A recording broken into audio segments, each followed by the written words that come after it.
Good afternoon and welcome to Coventry Speedway on this, the Sunday the 23rd of May for the 1999 British Final. Once again the cream of English riders contesting this much sought after British crown. Many former champions in the lineup. Andy Smith looking for his fourth crown, which of course would create a record. Gary Havelock twice a winner, Mark Lorham also a winner, and of course the reigning champion Chris Louis also in attendance here this afternoon. It is the three Grand Prix riders, their points do not count towards qualification. It is the next 7 riders that go through from this meeting this afternoon to the overseas final to be staged at Kings Lynn later on in the season. Premier League riders here, all very much with a chance of qualification. Carl Stoney, of course, riding for Workington this year. He finished third in 1996 when he rode for Long Eaton Vaders. And of course, Sean Wilson, who was unattached to a British League club, finished third in 1997. Paul Hurry, he finished third last year. He's also here today. And of course, Dean Barker, who's on that comeback trail with Eastbourne. He's been seeded straight through to this British final and meeting his grace greatly in the past. So a tremendous afternoon's racing in prospect. The track looking to be in absolutely perfect condition. The riders warming up their machinery in the pits behind me at the present moment. We look forward to a thrilling 1999 British final. British final debutant Stuart Robson. Stuart, home track advantage and looking for one of those 7 qualifying places this afternoon. Well, I don't know about the home track advantage, but I'm looking for the qualifying place. It'd be nice to get through. There's definitely no home track advantage around this place, so because it's so easy to ride, you know. The shape's so nice and everything's, and I think it's everyone's favourite track. It seems to be. Everyone rides it really well, so there's definitely no home track advantage there, but it should be good fun. And hopefully, if I can put a few starts together, I should at least make the qualification place with a bit of luck. I think the way you've been riding here this season, you've beaten 1 or 2 big names already. Qualification is well within your grasp. The main problem will be make sure the bike goes for the 5 races. Well, yeah, I mean, it's stringing the starts together. What's the hard thing to do around here, because from gate 1 to gate 4, they all seem to be different. The 4 gates at the moment. I don't know if we're going to spike them or change them at all anyway. But this one gate's wetter than another, so that's going to be the hard part today. But I mean, it's the same for everybody, so everyone's got the same problem. How many machines have you got for today? 2. I only have 2 for any day. I only just managed to get 2 machines to put together, so yeah, everyone seems to have turned up with 3 bikes and 4 bikes, and I'm still with the 2 machines that I use everywhere. And I suppose the budget will only...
Good afternoon, everyone. Welcome to Coventry International Motor Speedway, the setting for this afternoon's 1999 British Speedway Final. Well, the riders are getting ready to come onto our stadium centre, ready for the official introductions to our VIPs. It's the 28th staging of the event here at Coventry and the 36th staging in total of this Speedway Championship. Ladies and gentlemen, it's time now to meet our competitors. Our 16 riders are coming trackside right now.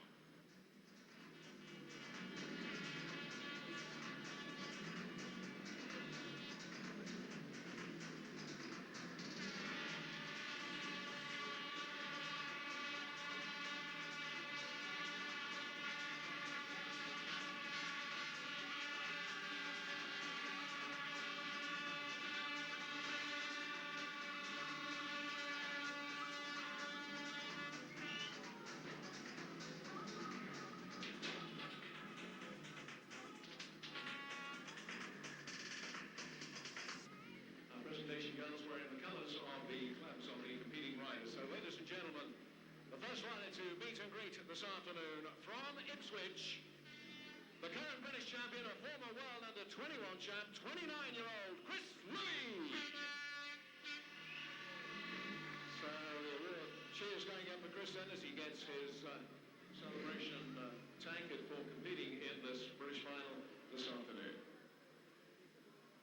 Rider number 2 from the Bellevue Racers, 3 times a former British Speedway champion, Andy Smith. Andy, of course, a regular competitor for the UK in the Grand Prix. Riding at number 3, representing Workington, the semi-final winner, 27-year-old Carl Stonier. Whoa, and the cheers go up for Stoney.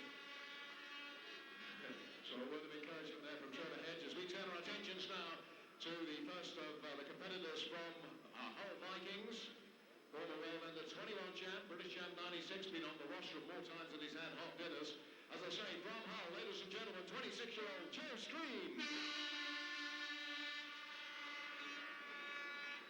Part of the duo, because we'll swiftly move on to the 5th competing rider, also from Hull, making his 4th appearance in the British finals. Please welcome, ladies and gentlemen, Ray Morton. From Hull, we travel down to the south coast of the Bull Pirates because our next competitor at number 6 is the former British champ, GP star, Mark Loram. On a bogey. Rather season it has been so far for the competing rider at number 7, also with the Pirates, British under-21 champ. And the place he is up to go for this afternoon to move him on in the competition. Please welcome, ladies and gentlemen, 20-year-old Scotty Nichols. We talk of riders finding fame in this new season on Speedway, and they come pretty high on the agenda when they qualify for the British final. The next rider has done everything most right so far this season. We wish him well. From Coventry, making his British final debut, 22-year-old Stuart Robson. Robbo looking very much the picture there. So the little word of praise and a little word of encouragement from our VIPs as we now move over to the Oxford Cheetahs, making his 4th appearance in the British final. He's already claimed a bronze medal in this event. Can he go a couple of steps higher? We shall see. Ladies and gentlemen, Paul Hurry.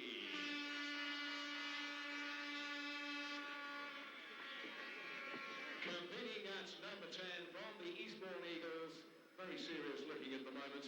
We wish him well. Another bronze medalist from the British final. His 5th appearance, ladies and gentlemen, Dean Barker.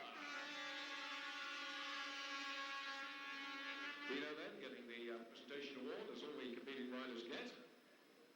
One half of the Coventry Tour, the second half is designed to race at number 11 from the Coventry XIB's 24-year-old Sean Dacey.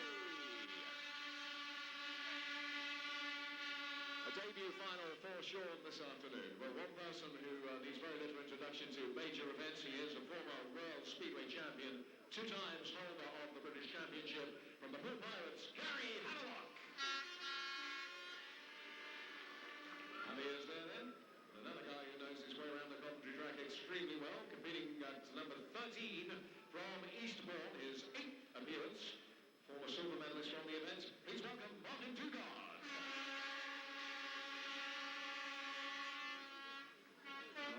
As we move on with our riders, picked to ride in number 14 from Swindon, the Premier League Riders Champion, 23-year-old Glenn Cunningham.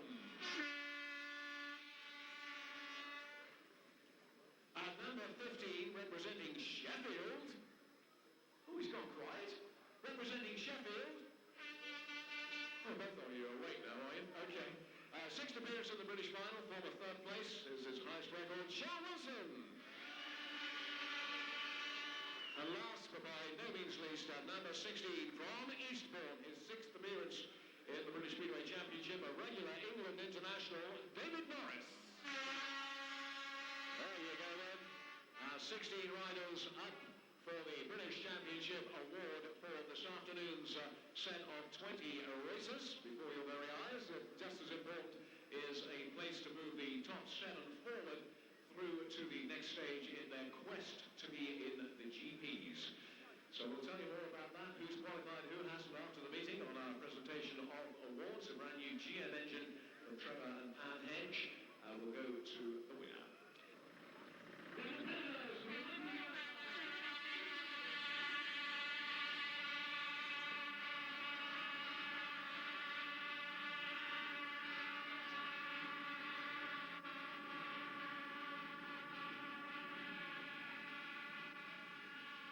Reigning champion Chris Louis with me now. Chris, is there more pressure as you're the reigning champion for this afternoon's meeting?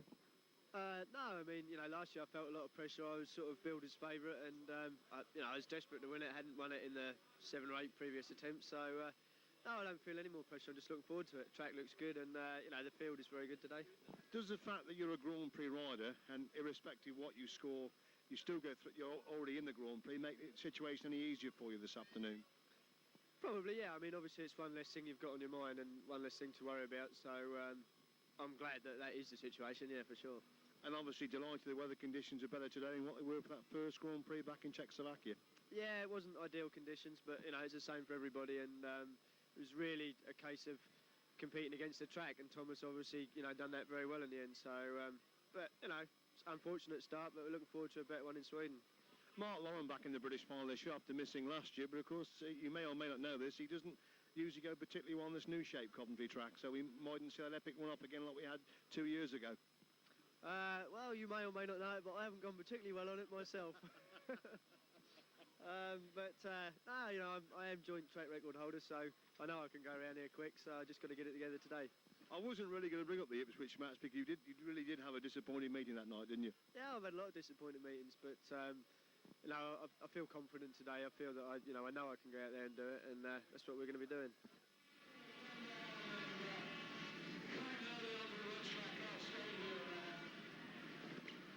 So the riders coming on track then for heat number 1 of this 1999 British final. You're on for heat number 1.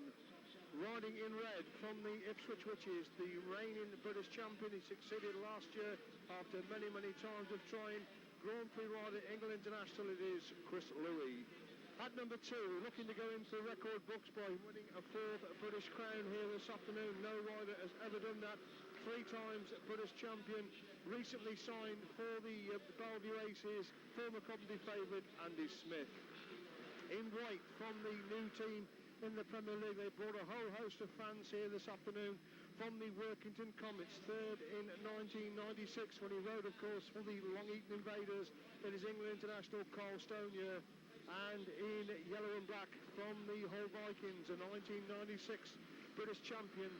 4 times he's finished second place, 3 consecutive seasons he's finished in second place. One of the hot favourites for this afternoon's meeting, it is England International and Grand Prix rider Joe Screen. Top 7 qualifying places, not counting the Grand Prix riders, are at stake, and those riders, those top 7, go through to the overseas final to be staged at Kings Lynn later on in the season.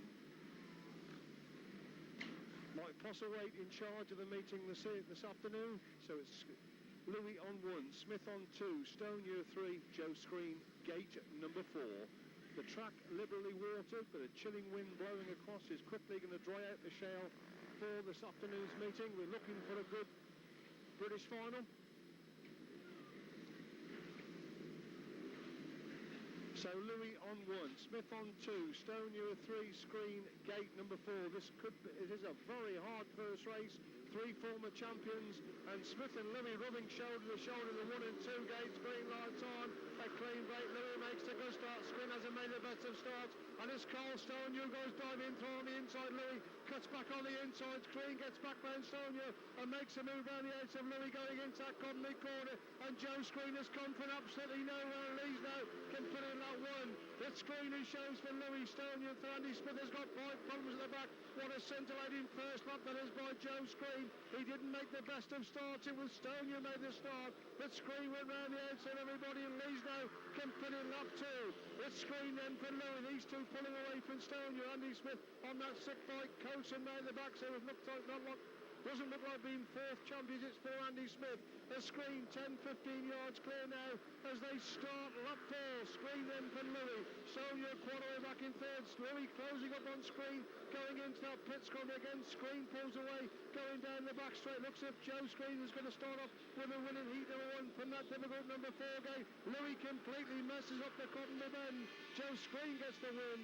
Second there, Chris Louis. Third place, Carl Stonia. Scintillating lap 1 there by Joe Screen. He's absolutely cock-a-hoop about that. He's determined to lift this British crown. He had a cracking meeting here for Hull Vikings just 8 days ago. And he didn't make the best of starts. It was Stonia who broke through from the middle of the pack on that first corner, but Screen went round the outside. He gets the win. Second, Chris Louis. Third place, Carl Stonia. Problems for Andy Smith in heat number 1. The official results from David Hammond in race control to follow. Thanks, Billy. Yes, good afternoon, everyone. The result then of heat number 1 and the win there in yellow-black for Joe Screen.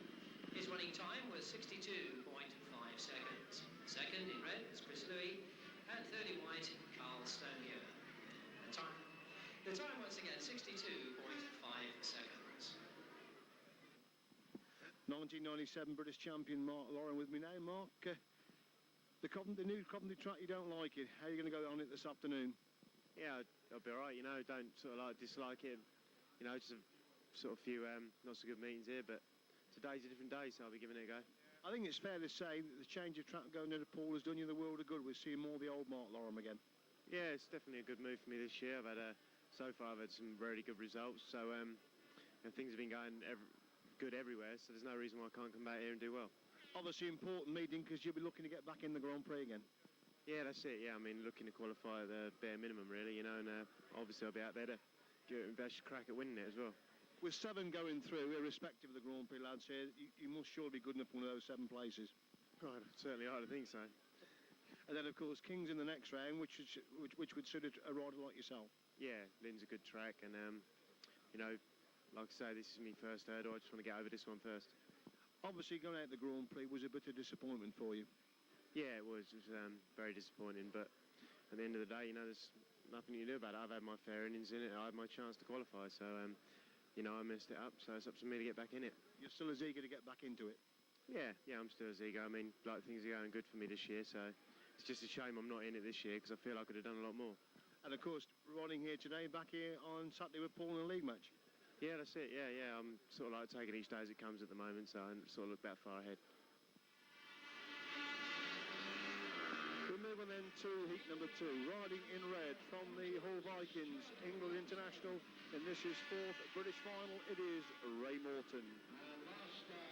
In blue, of course, a change of tracks. He's riding for the Full Pirates this season, and really started off the season in tremendous form.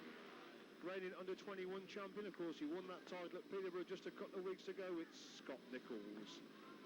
Ian White, again, another rider who had a change of track. Rides for the Full Pirates again, champion in 1997, hasn't never really shown his best on this new Coventry track. It is Mark Lorham, and in yellow and black from the Coventry Bees, a rider making his British final debut, and if he strikes some of his league form round here, could be a shock merchant this afternoon. It is Stuart Robson. So Morton on 1, Nichols on 2, Lorham on 3, and Stuart Robson, gate number 4. Now we wait for Nichols, who had a lot of work on his machinery well into the pre-meeting events. This afternoon they settle in for heat number 2. A clean break, and Lorham has made a superstar. If we get Nichols tries to get thrown in, so Nichols is heading for the fence, and the fair already have not said that was a real typical hard British final first corner. Red flags are out. Let's hope that Scott Nichols is okay. He's think he may well have gone into the fence either head first or shoulder first. And it was a typical British final, real hard first corner, and he was just about to come round Lorham, and he seemed to just go straight on. Stopped in the interest of safety. It'll be rerun with all 4 riders. And a restart with all 4. Scott Nichols, sitting up and looking to be okay. I think he had slowed down by the time the impact took him into the fence, but let's hope that Scott Nichols is okay after his fall there in heat number 2 in the typical hard British final first corner. Getting ready then to race. Sorry about this slight delay, but as I say, Scotty Nichols did receive a bit of a gash on his arm, and the medical crew obviously very keen to just attend to that before they let him come and race again. We can now tell you then the 2-minute warning is sounding out by our referee for all 4 riders.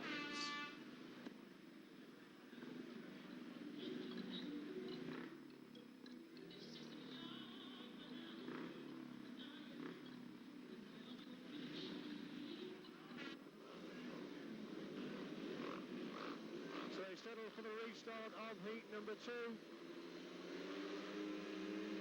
A clean break, Lauren again gets a fast. Stuart Robson's completely missed the start again. Nickel on the receiving end, some harsh treatment on that first one. It goes through from 3rd to 4th, and there goes Stuart Robson diving through on the inside. Gets inside Nickel as well. Good scrap for him on the place as Lauren leads in. Can put in lap 1. Nickel in 2nd, Robson in 3rd, with Ray Morton in the back as they go into that pits corner on lap 2. And Stuart Robson locks it up right in front of Ray Morton. That brought Ray Morton down there as Lawrence cleared it of Nickel. Robson 3rd. Robson goes from the inside to the outside, coming out of that Coventry corner.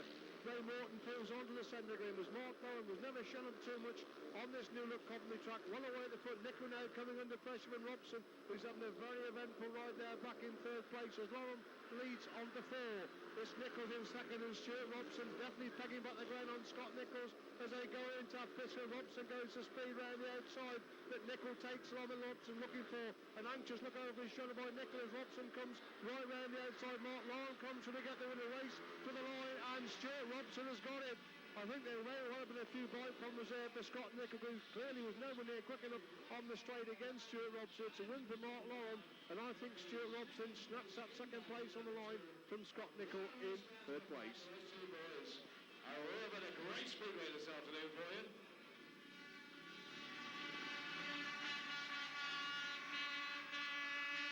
So, a cracking race there in heat number 2, which is a winning white for Mark Lauren. His running time was 61.6 seconds.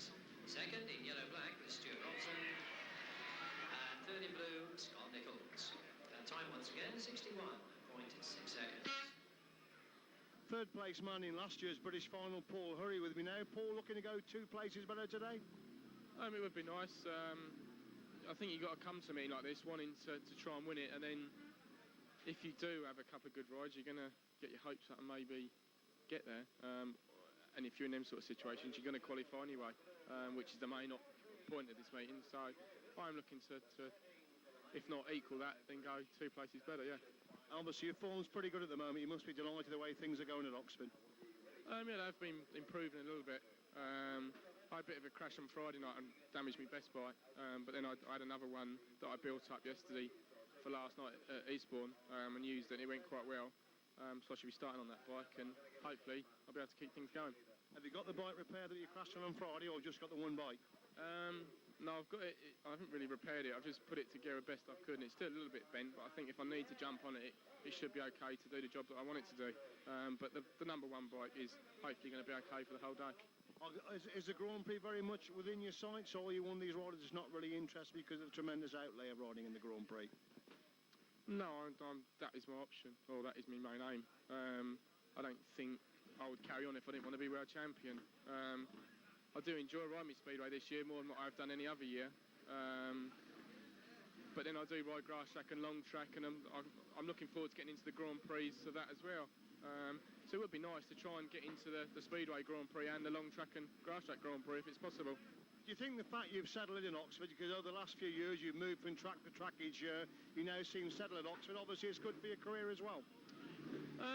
Yeah, when I was at Arena Essex in 94 and 95, the 95 season I did start to improve a bit, and then unfortunately, like Terry and Ivan did move away and went to Hackney, which meant I had to move then in 96. So I really haven't had a lot of time to settle, but now I'm starting to feel at home and things are starting to knock into place, so hopefully you never know.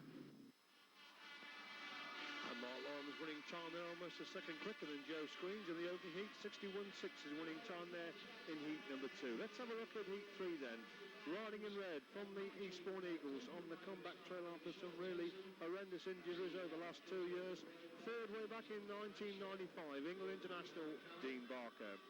In blue, another home favourite, making his British final debut, and obviously like Stuart Robson, the biggest meeting in his career for his home favourite, Sean Tacey. In white from the Oxford Cheetahs, third last year of course, and having a good season with the New Look Oxford side this season.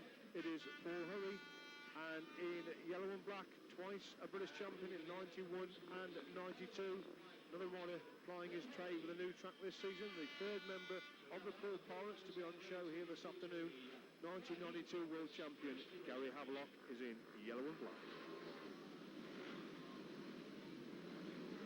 So just waiting for Havelock to move into line in that 4 gate for this heat number 3. All 4 now ready, started, Marshall moves away, and it's Tacey making a silver scarf on the inside. Hurry goes to speed around the outside, its home favourite Tacey. Havelock has made a dreadful gate, and he's got to the 3rd place. Will they get him Barker to 4th? As Tacey shows them, but Hurry, Havelock into Barker, trying to come round the outside of Havelock, but still Tacey, who surprisingly leads the complete lap one. Hurry now trying to get through on the inside of Tacey, but Tacey closes him down, and Barker makes a mistake again. That allows Havelock back into 3rd place. As Tacey then from Hurry, Havelock into Barker again, trying to come right round the edge of Havelock, and that scrap the 3rd and 4th place. As Tacey's pulling a long way clear at the front. It's still Tacey then from Hurry. Havelock in 3rd, Barker off the pace at the back. It looks like Sean Tacey could spring a surprise in this heat number 3, riding a much more controlled line than he usually does in the league matches. Havelock all over the place back there in 3rd place.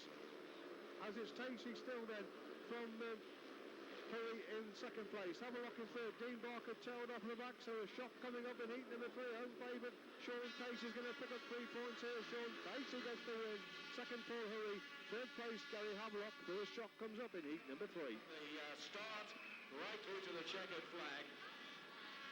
So well done to Shawnee then.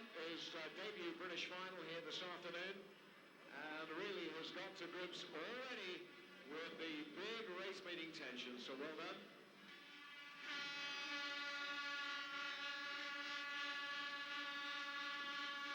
So the result, heat number 3, and a win in blue for Sean Tacey.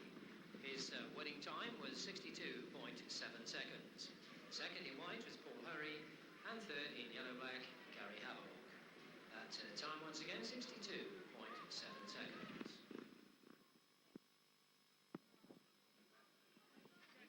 Eastbourne's Dave Norris with me now. Dave, looking forward to this afternoon's British final? Sort of, yeah. I've never really done an awful lot in the British finals, but always here and have a go, see if I can do all right. Do you think this smaller track might suit you better than the old Brandon track? No, I think this is worse than the other one. I never thought I'd say it, but I wish the old track was back. There was days where I wanted to concrete over the lot of it, but the old one was definitely a lot better than this. I mean, the trouble with Coventry is I just don't really know what shale is. There never seems to be an awful lot on it, which is a shame, because it's always been a great, racy circuit, but it never seems to sort of have the dirt. Are you looking for one of those 7 qualifying places today? It'll be nice, I mean, the next round's at King's Lynn, and I didn't have a very good meeting there this year, but I do like King's Lynn, and I think it'd do me good to sort of start looking forward to qualify for these meetings rather than sit back and sort of not worry about it. Having a good season at Eastbourne so far?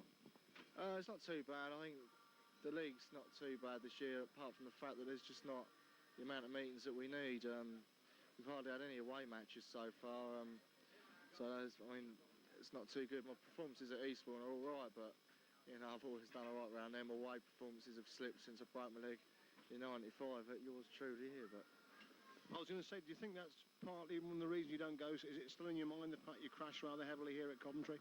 No, I mean, it's the slowest crash I've ever had in my life. It's just the fact that I end up breaking my leg somehow, but that doesn't bother me at all. It's just the fact that I've got it in my head somehow that this and Swindon ain't my sort of track, but I mean, things can change. Thanks so much, Dave. Best luck this afternoon. And cheers. So on we go then to race number 4. And you see the last of the 16 competitors riding in white from the Sheffield Tigers on the Premier League. Wilder has fought his way through to this stage of the competition. 3rd in 1997, it is Sean Wilson.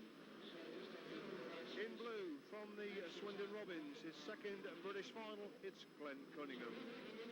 In white again from the Eastbourne Eagles, his 6th British final, of course nastily injured here 3 seasons ago, it is Dave Norris. And in yellow and black, reported to be in his last British final, 2nd in 1992, it is Martin Dugard. Just waiting for Glenn Cunningham, who's not had the best of starts to his Premier League campaign with the Swindon Robins this season. They're moving to gate 2, green lights on. A clean break, and Wilson slides out of number 1 gate, but it's a riding right. Dave Norris, who has the advantage going in to that corner. Wilson on the inside. Cunningham trying to come round the inside. Wilson. Dugard surprised in last place, but goes to the 3rd, relegating Cunningham to 4th as Norris shows in from Wilson.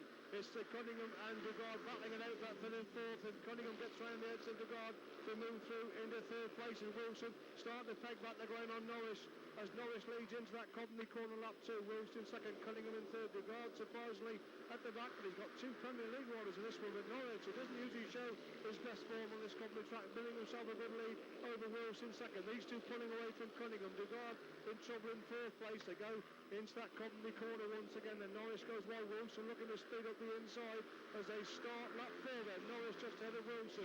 Cunningham in third, but De Guard surprisingly tailed off in the back as then they're back straight on lap number 4. So it looks like one Eastbourne rider's going to win the heat. The other one's going to come in fourth in this heat 4 as Dave Norris wide again coming out of that Coventry corner. Dave Norris gets the win. Second, Sean Wilson. Third place, Glenn Cunningham. That's the result of heat number 4. Picks up the win, but leaves partner and team colleague Martin Dugard to struggle at the back. Perhaps a surprise there for Martin. So the result then on that heat number 4, a win in white for David Norris. His winning time was 62.9 seconds. Second in red, Sean Wilson, and third in blue, Glenn Cunningham. Time once again, 62.9 seconds.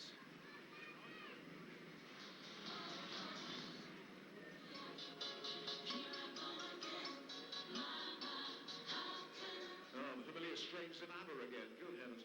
All right, well, we just got a little space of extra leave in there because Martin Dugard has 2 races consecutively.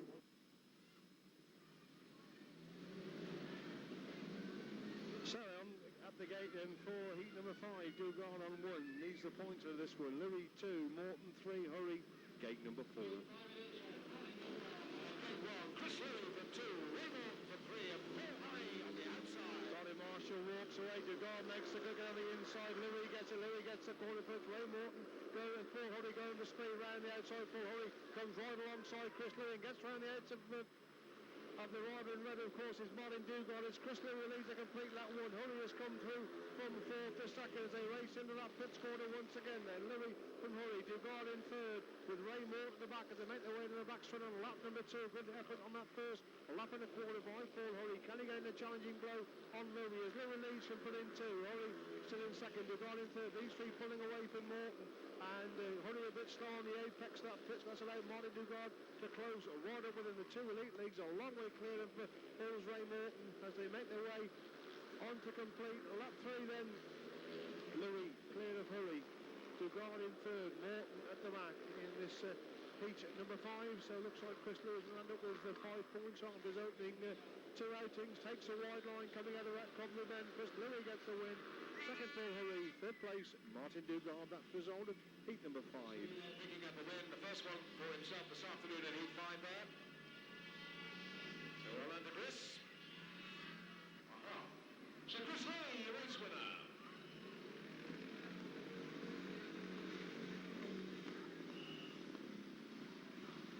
So the result then of heat number 5, and the win in blue for Chris Louis.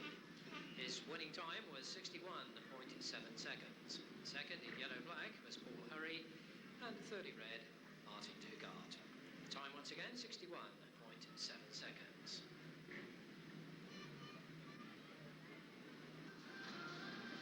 Thanks for that, David. The riders and, or at least the final 2 to make up the quartet, getting the push away from the pits now. Dean Barker and Glenn Cunningham. We go on then to heat number 6. Glenn Cunningham, third first time out, is in red. A pointless. Dean Barker is in blue. Andy Smith, of course, had engine problems in heat number 1, is in white.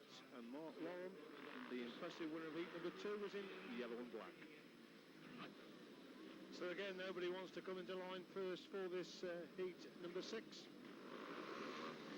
Now we wait for Glenn Cunningham to settle in 1. Duke Barker in 2. Smith 3. Loram in gate number 4. And Loram, in fact, being told he's too close to Smith in the 3 gate. So the former British champion has to move over. Smith now comes back into line into that 3 gate. So Cunningham, Barker, Smith and Loram. And again, problems with Mark Loram in that 4 gate. The starting marshal not happy with his position at the start there, so they all have to come back into line again.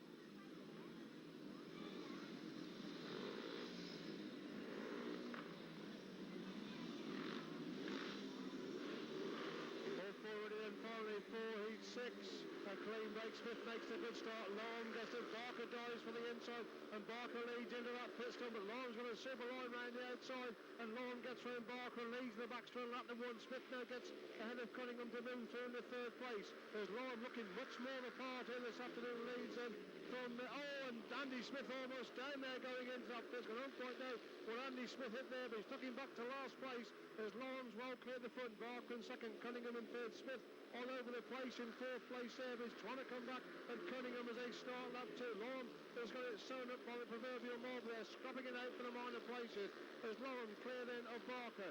Cunningham in third. Smith at the back to the three-time British champion. Not having a happy afternoon here this afternoon as Long leads on the four. He really is the shop merchant. He's done absolutely nothing on this new look Coventry track for the last 18 months, but he's storming away here this afternoon. Plenty of dirt the track, producing some good racing here. There's Lauren clearing of Barker. Cunningham in third. Smith at the back. Mark Lauren makes it 2-2. Second there, Dean Barker. Third place, it's Glenn Cunningham.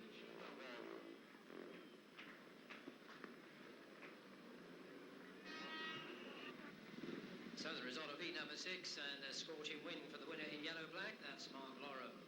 The fastest time so far this afternoon, 61.2 seconds.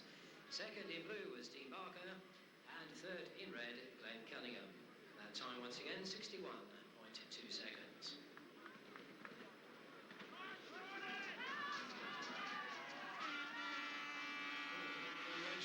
The second top of the sun will be in red. Sean Wilson in blue. Scott Nichols in white. I can't stand here in yellow and black. It's got all the makings of being a great race. We have a 7 with the riders coming to the line now.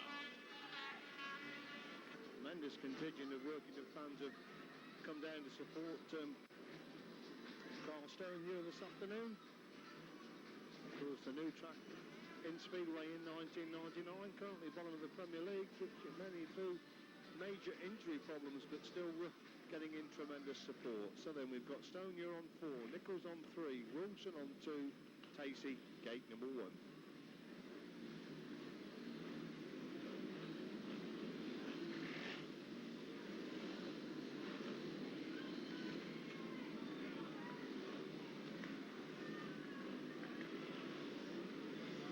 Waiting for the ride in white. Scott Nichols again has got problems. So they were working onto his bike while he was out here on the parade. Had a lot of problems in the pits, did Scott Nichols, before the meeting actually started. He now settles in gate 3. A clean break, and Tacey gets a fly from the inside. Wilson gets it, but Nichols goes round the outside. Stone trying to get right round the outside, but Wilson cuts back for the inside run to get inside. Stone went much too wide in that first corner. As Tacey shows up in Nichols locks up and almost comes down on that Coventry car. Allows Wilson through in the second plate, but Nichols gets back through inside Wilson, and Wilson falls going into the pits corner after hard treatment there for Nichols.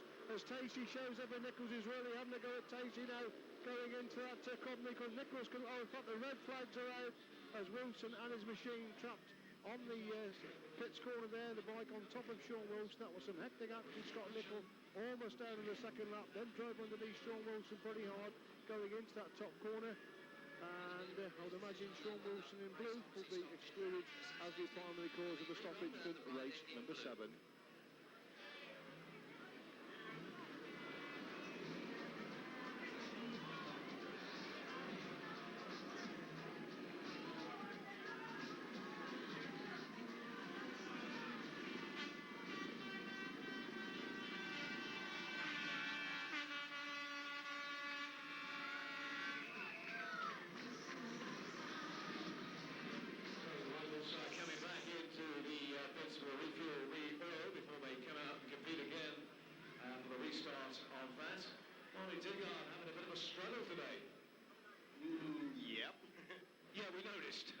What's wrong?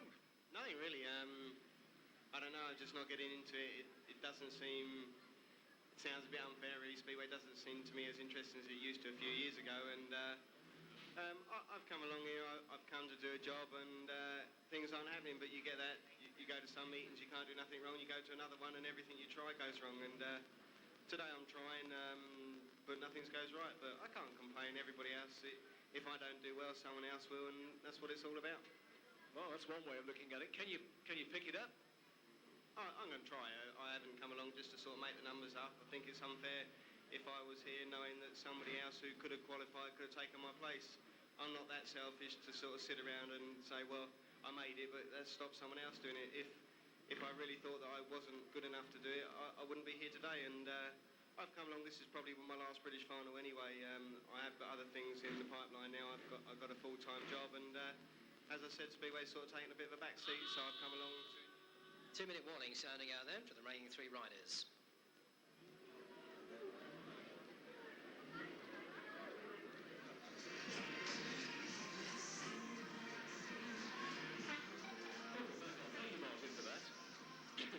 Dean Parker, also from Eastbourne. Well, it's the early stages yet.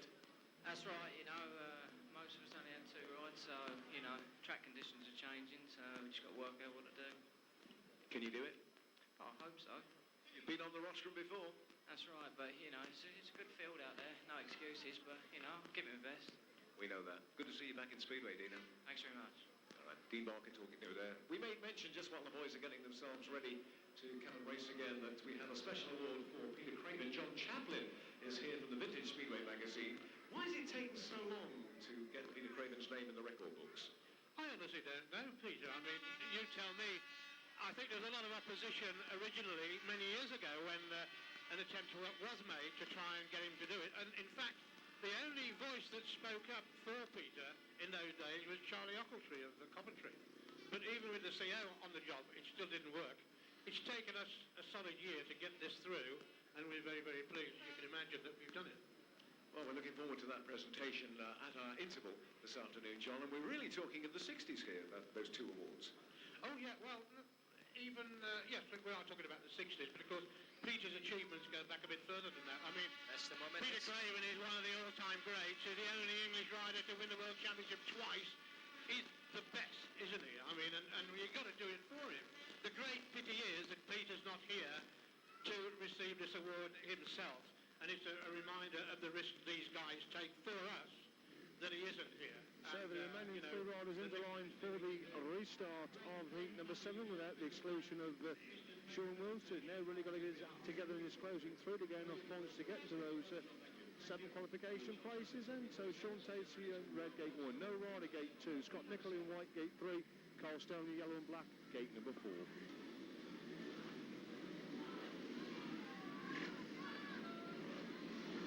Settle in for the restart of heat number 7. And Tacey again making a good start. Nichols gets it with this time, and Nichols sweeps round the edge of Tacey. Stonio trying to come round Tacey as well as Nichols leads in the back straight on lap 1. Tacey in second. Won't be too pleased, of course, but he was at the front when the race was originally stopped. Stonio goes to speed right round the outside. They're bunching up for all 3 pace now with Stonio nicely round the edge of Tacey and pushing Nichols pretty hard now as then the back straight they go on lap 2. Nichols then puts Stonio. Tacey in 3rd place. Coming out of that corner, Nichols goes wide in turn. Stonio's gone wide with him. Tacey can't close the gap at all in 3rd. Scott Nichols again goes well up on the boards, gets the drive, gets the grip. Tacey again closing back on Stonio, but Stonio again pulls away, going down that back straight. They come on to start a lap 4 this time, and Scott Nichols taking the full advantage of this restart to be clear then of Stonio. Tacey in 3rd place. Now goes to the outside. Stonio's took that line before him, but Stonio hits a tremendous bump there, but he pulls away from Tacey, who seems to be struggling now in 3rd place, as it's Scott Nichols who comes through for the win. Second is Carl Stonio. 3rd place it is Sean Tacey.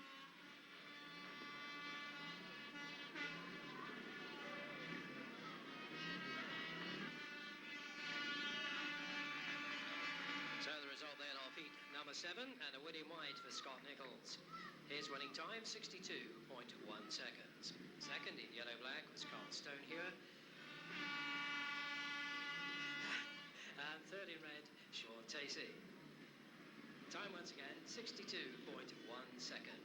Thank you, David. All the action going on in the pits right now of the boys who are not in this heat. They're all tuning up their bikes ready for their next race, but it's heat number 8 now with Joe Green, Stuart Robson, Gary Havelock and David Norris. So when we go down to heat number 8, when this one's complete, they'll have all taken 2 outings. So Joe Screen, winner first time out, is in red. Stuart Robson got a good second place. His first ride is in blue. Gary Havelock third in this first outing in white. And Dave Norris, a somewhat surprising winner of his opening ride, He's in yellow and black. Yeah, you know, things happen, you know, what goes around comes around in life, and, oh, man. Go to it. All right, thank you, Sean Wilson talking first as we get ready. So Screen on 1, Robson on 2, Havelock 3, Norris on 4. So 2 former champions crash in this heat number 8. Not so long ago, of course, teammates for that successful Bradford side.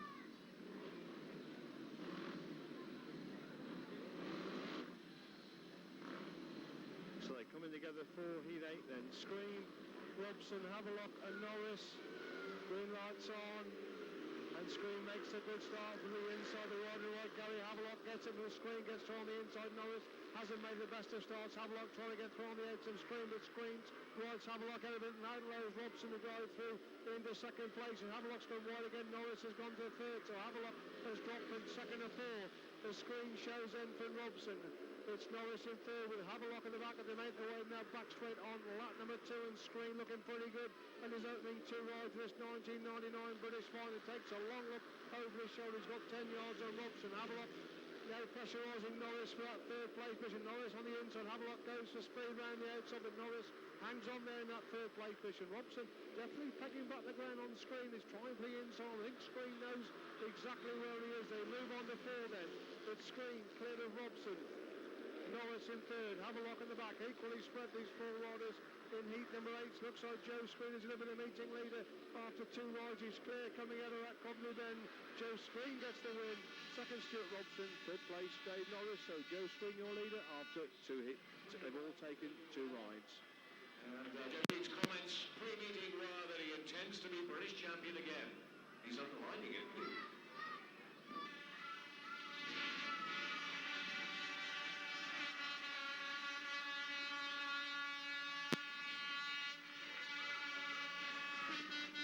So the result of heat number 8, and the win in red for Joe Screen.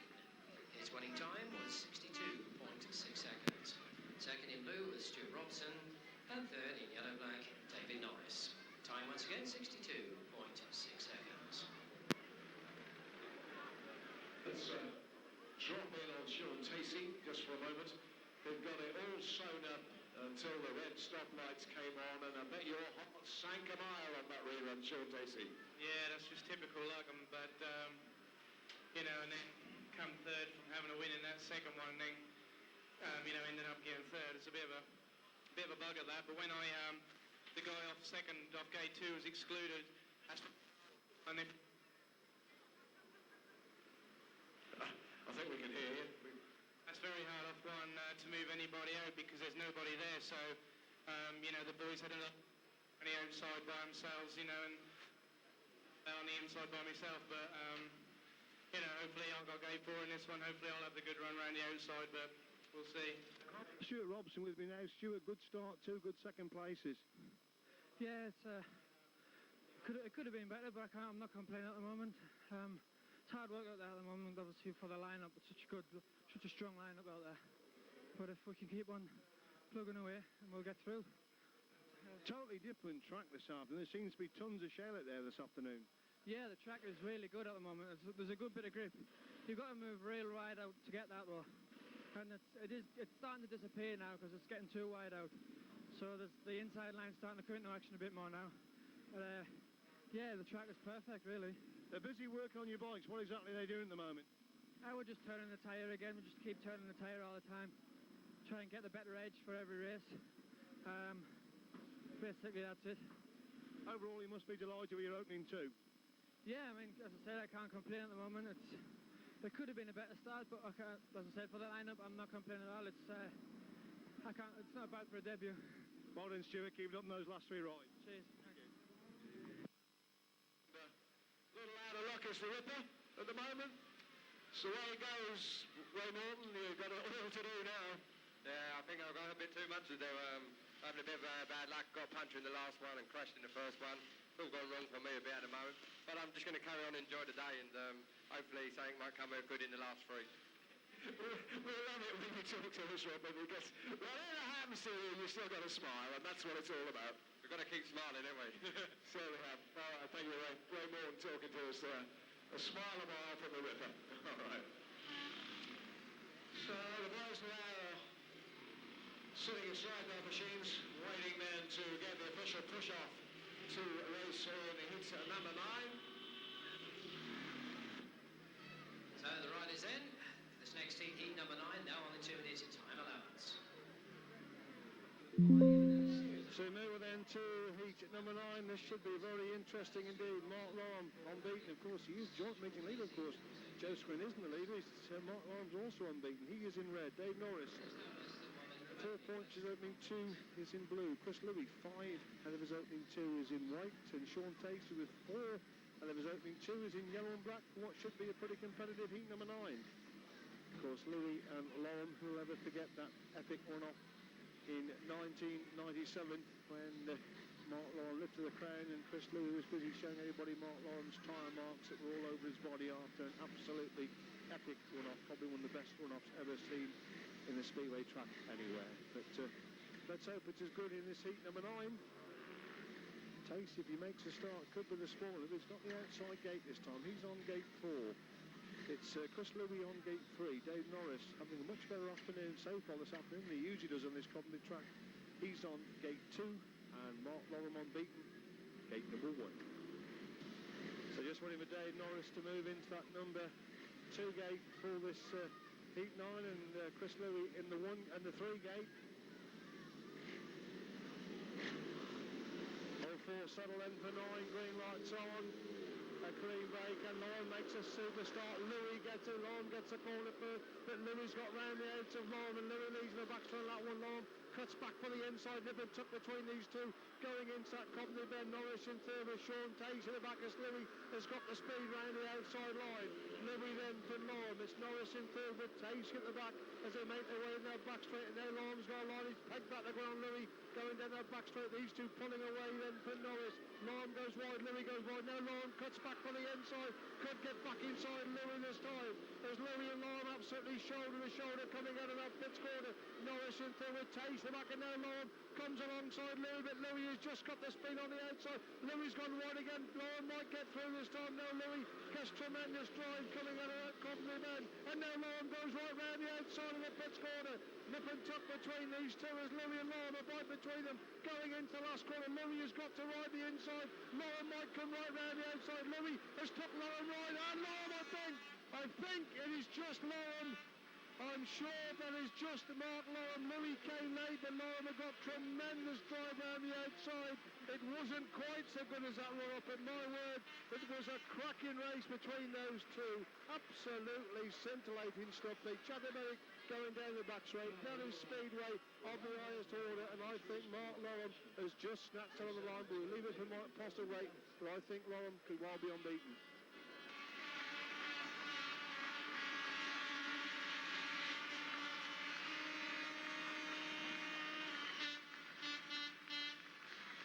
Goodness me, heat number 9, and what a cracking race that was. The winner, in red, Mark Loram. And Mark's winning time, 61.8 seconds. And what a very close second in white, Chris Louis. And third in blue was David Norris. And time once again, 61.8 seconds.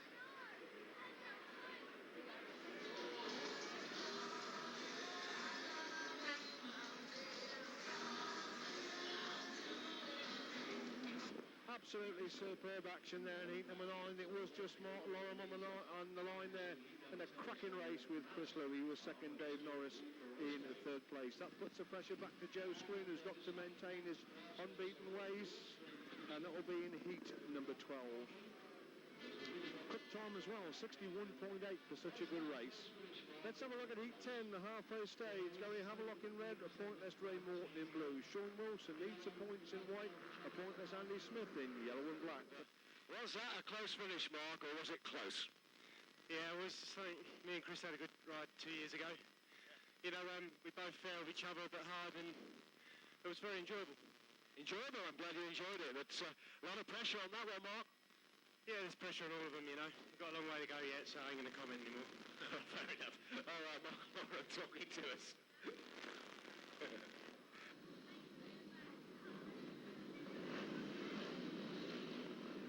Forward to settle in for heat number 10. Havelock, Morton, Wilson, Smith, a clean break, and Havelock makes a good start on the inside. Wilson gets Havelock, gets the corner first. Wilson goes to speed round the outside of Wilson, nicely round the outside of Havelock, and leads to the back on that one then. Wilson from Havelock. Wilson goes wide, coming out of that Coventry corner. Chance for Havelock to get through on the inside, but Wilson just hangs on to the advantage.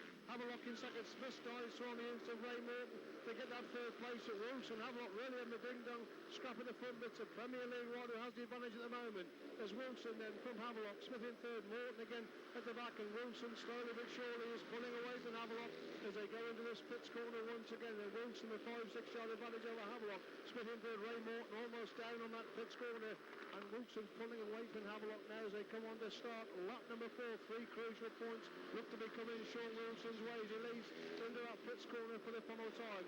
It's Havelock in second. Smith in third. Ray Morton is packed up with a sit bike at the back, and they start to spread themselves out in this heat number 10, but a crucial win coming up for Sean Wilson. He gets the win. Second, Gary Havelock. Third place, it's Andy Smith, heat number 10.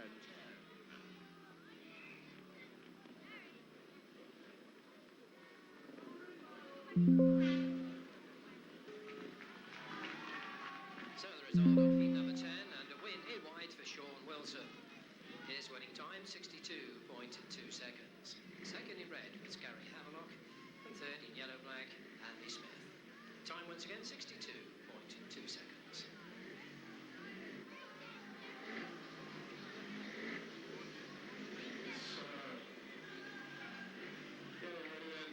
Number 11, already anxious to get on the track, is Stuart Robson. It's not an easy race because Paul Harris in this one, so too Carl Stonier and Glenn Cunningham. And all 4 riders now on the 2-minute time allowance.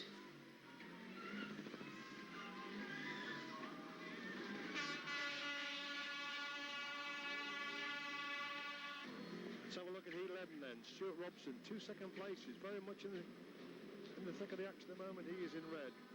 Paul Hurry, he's also got 2 second places. He is in blue.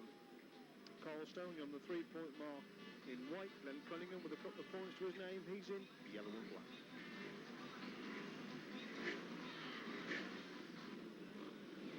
Just waiting for Paul Hurry to come into line in that 2-gate for this 11th heat.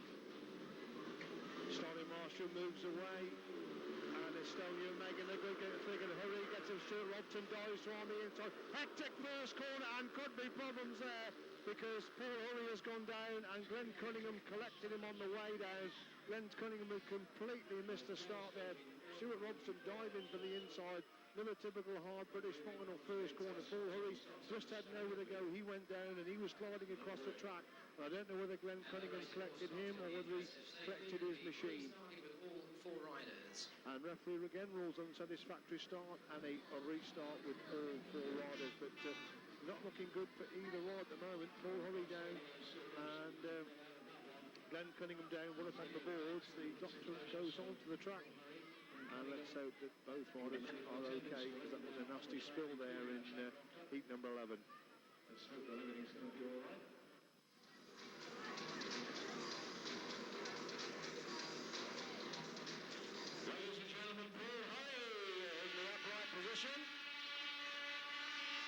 So thankfully no major injuries there, although it looked an absolutely horrific slam into the fence. So Lady Luck shines on Glenn Cunningham and Paul Harry. Great. So David and Matt. Yeah, so far so good. Yeah, it is a bit noisy in here at the moment though. Yeah, I can't complain. It's pity that one got stopped there when I was in front. It always happens, doesn't it? Yeah, no, most of the time, yes. Well, as long as your confidence is still high, still a lot of races to go. Yeah, that's right. I've still got three rides to go, and I think if I can scrape another 4 or 5 points out of them, then I'm pretty sure I'll get through on that. Well, that'll mean the place in the overseas final, another step towards the Grand Prix. Yeah, I don't think I could quite afford the Grand Prix just yet, but it'd be nice to kind of progress towards that, though. Well, I think the learning curve for you is going extremely well. Keep on doing it, Robbo. Cheers. All right, Stuart Robson in a quick word in him before he gets ready to come out in the rerun of heat number 11. Paul Hurry still clutching the arm there.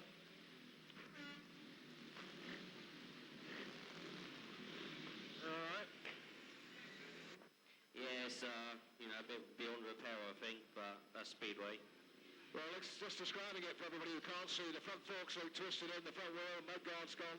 Yeah, front wheel, forks, diamond, dirt deflector, handlebars. There's nothing. I don't think there's anything on it I can use again, actually. Saddle, maybe, the saddle. Possibly. So what are you going to do? Number 2 bike? Yeah, I've got another bike, so just see how that goes. Is that as good as this? Oh, I hope so. Bet you do. All right, okay, well, it's good to see you walking away with that. So a smacked number 1 bike is never going to go down well, but Glenn Cunningham then opting to use his number 2 bike. So just waiting for Carl Stonier to come into that number 3 gate for this heat 11. He now moves into line. Cunningham being told by Starling Marshall he's not happy with his position. Cunningham shakes his head in disbelief. He thinks he's okay there. Starling Marshall moves him over just a fraction. Paul Hurry's almost from the tapes. It's all happening at the gate before we get the heat 11 restart away. They finally settle then. Robson, Hurry, Stonier, Cunningham. A clean break. Robson makes a good day. Stonier makes the best. Hurry goes strongly into Robson. As Stonier shows in from Hurry. Robson dives back inside Hurry. Almost gets inside Stonier as well. Stonier leads going into that Coventry men. Hurry's pushed wide by Robson. Cunningham finding himself at the back as Hurry repaints Robson. Good race between these two now. Hurry having a go at Stonier. As Stonier then from Hurry. Stonier's gone wide. Hurry comes through on the inside. Good ride by Paul Hurry. He's come through from third to first. Now Stonier cuts back inside Hurry, but Hurry again back round the outside line. As Hurry then from Stonier. Now Robson comes back into the equation. Cunningham tailed up in the back. As down the back straight they go once again. Then Hurry from Stonier. Robson's right alongside Stonier. Robson dives inside Stonier. Halfway in that back straight. Stonier gets the drip coming around the outside of that Coventry car, but can't control it out there. And that allows Robson through in the second place. As Hurry then from Robson. Stonier in third. Cunningham at the back as they make their way to the back straight for the Fuller Thompson. Good action again coming up in heat number 11 as Paul Hurry gets his first win of the afternoon. A third consecutive second place for Stuart Robson. Third is Carl Stonier. Cracking action in heat number 11.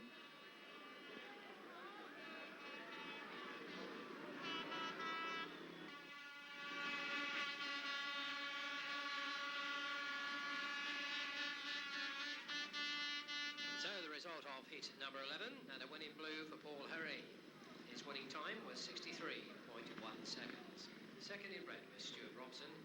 Third in white, Carl Stonier.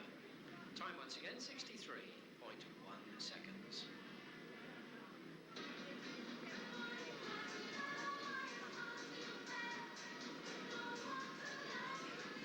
So they come then for heat 12, the interval heat. Martin Dugard is in red. Unbeaten Joe Screen in blue. Needs to win this one to keep pace with Mark Lorne.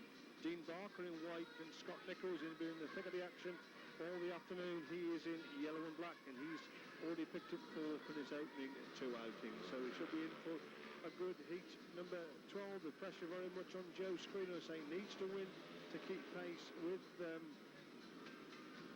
Mark Lorne to be joint meeting leader at the interval stage of this 1999 British final, which has really produced some cracking racing on a track that's got ample shell, and shell that seems to be distributed very evenly indeed, and is producing some cracking racing. So just waiting there for Scott Nichols to settle in gate 4 in yellow and black. He comes in. Dugard, Screen, Barker, Nichols. And Screen doesn't make the best of starts. A bit Scott if it goes through on the inside, Screen, Barker. And here comes Nichols right round the outside. Still Screen trapped on the inside. Barker. Nichols has got a line round the outside. Screen has got to work it now. Barker won't be up along. That's allowed Nichols to get round the outside.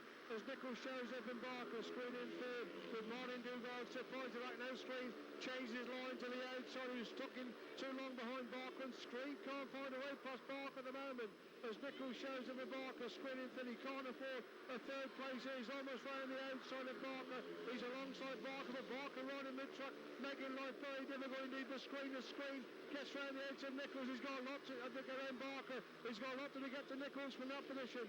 They're on the Coventry corner on lap number 3, but here comes Screen with a vengeance. He's got 1 lap to go to get the challenge on Scott Nichols. As Nichols goes wide, Screen takes the same line. Barker in third, with Martin Dugard tailed off in the back as they go into that Coventry corner for the full time. Joe Screen is going to drop his first points of the afternoon. As Scott Nichols gets a win. Second, Joe Screen. Third place, it is Dean Barker. Screen didn't make the best of starts. He was trying to get through on the ends of Dean Barker. Dean Barker hold a very steady line in the mid-track position for a lap and a half, and that allowed Scott Nichols to find a way round the outside. By the time Joe Screen had got past Dean Barker, there was no way for him to get in a challenging blow on Scott Nichols. So that means at the interval of this 1999 British final, Mark Lauren is your meeting leader unbeaten in his opening three.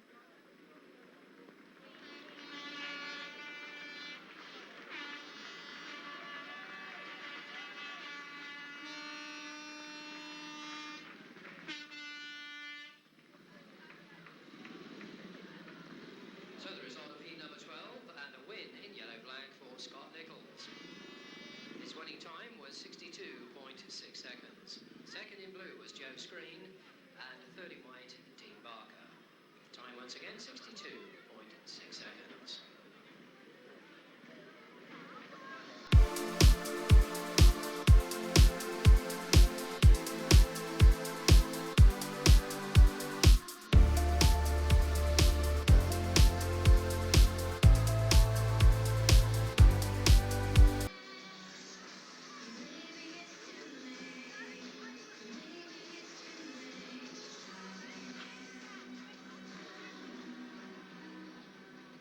With me now in the pits, the meeting leader at the interval stage, Mark Lauren. Mark, you must be delighted with those three opening rides.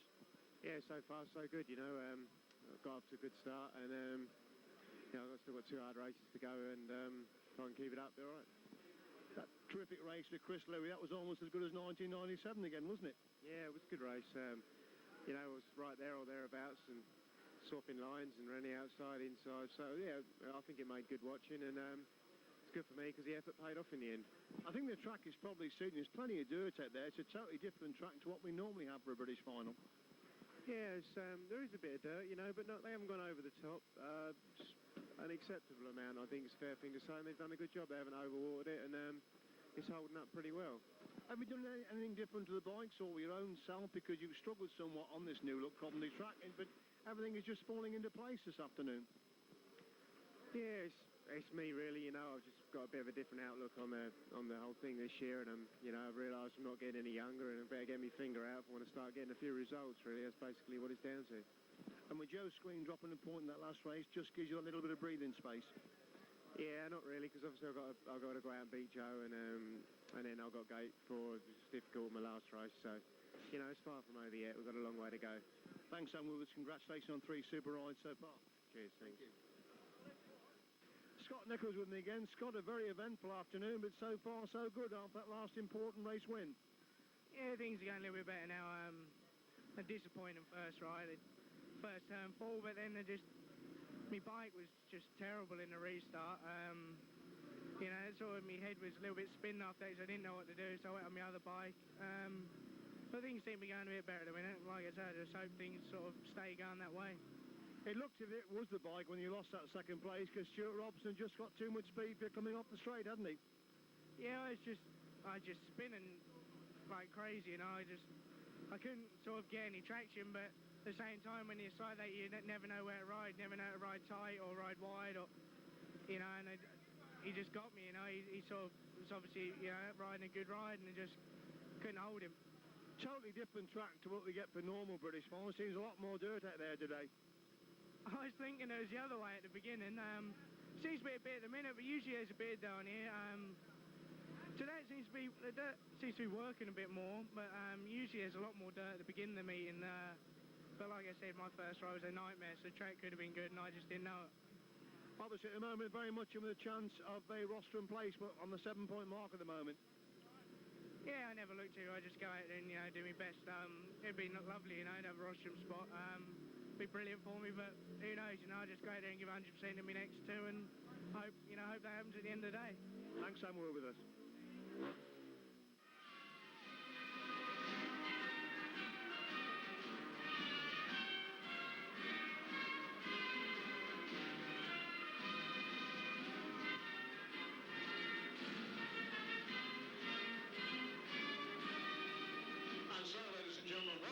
To the second part of this 1999 British Speedway Championship final. Those that are on the pace know it. Those who are not have got it all to do. But the that story and underlines it rather well for you. Don't forget, at the end of our meeting, we have our official presentations. So we're getting ready then for heat number 13. That's next up on the track, next up on your programs. Riders as per program. It means Scott Nichols rides in red, Gary Haddock in blue, Glenn Cunningham in white, and Chris Louis in yellow and black. So we're lined up, the riders getting themselves ready to race. Scott Nichols rides in red. With that winning heat number 12, he's put himself very much in contention for a Roston place. He's in red. Gary Havelock is in blue. It is Glenn Cunningham in white, Chris Louis in yellow and black. Situation at the end of the stage, the meeting leader is Mark Lauren with 8 points. Then we've got Joe Screen and a whole host of riders on 7. We've got Chris Louis, the reigning champion. Scott Nichols has got 7. Paul Hurry has got 7. And then we're down to the riders on 6, who is Stuart Robson. So Stuart very well placed indeed at the present moment. So the riders coming into line then for heat number 13. Scott Nichols on gate 1, Gary Havelock gate 2, Glenn Cunningham gate 3. Chris Louis, he really needs a win here if he's going to hold on to his crown. He's in yellow and black on gate number 4.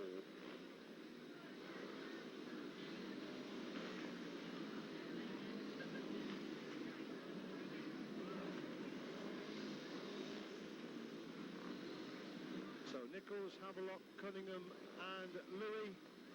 Just waiting for Louis to settle in that 4 gate for this heat number 13. The start of the 4th batch of rides for these riders. Green lights on. A clean break. Nichols makes a good gate from the inside, and Havelock has got it with Louis. Hasn't been the best of starts. He gets round the outside. Havelock tries to come round Nichols. Nichols has left Louis room, and Louis goes round the outside. That's a good ride by Chris Louis. He went into the corner 4th. He came out first. Nichols left him too much room. Round the outside. It's Louis who leads those. They complete one. Nichols in 2nd. Havelock in 3rd. Cunningham at the back. And Nichols too wide coming off that pitch. That's allowed Louis to pull away. Super first corner there by Chris Louis. Picked off the other 3 riders. He leads now, completing 2. Nichols in 2nd.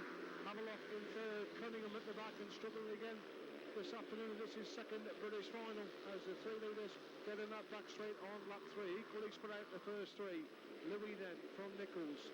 Havelock in 3rd. Cunningham in 4th. They start lap 4 there. Looks as if Chris Louis is going to get a win here. They bring him right back in contention. Scott Nichols looks like dropping a point here. Havelock's in 3rd. Cunningham way off the pace. Nichols again looks behind him. He's got a 20 on advantage over 3rd place man Gary Havelock. As Chris Louis looks to be slowing up there, but comes to get the win. 2nd is Scott Nichols. 3rd place it's Gary Havelock. An important win there for the reigning champion in heat 13.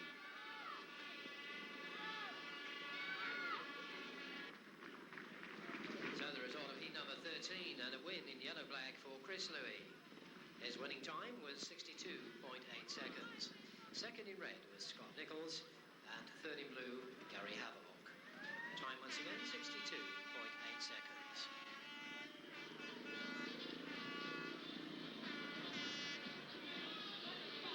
Yellow and black, Sean Casey. In white, Stuart Robson. So on we go to heat number 14 then. Andy Smith, absolutely disastrous afternoon for Andy so far. Just the 1 point he's in red. The same applies to the rider in blue, that's Martin Dugard. But Stuart Robson, 6 points from 3 second places is in white. And Sean Tacey, 4 points in yellow and black. So Smith on 1, Dugard on 2. Robson has ridden very steadily. This 3 second place is gate 3. Tacey, typical up and down, win 3rd and the last. He's on gate number 4. So somebody, if one of those 2 were to pick up 3 points here, would keep them very much in the hunt for those 7 qualifying places. And a win here, of course, for Stuart Robson would keep him very much in contention for a rostrum place, in fact.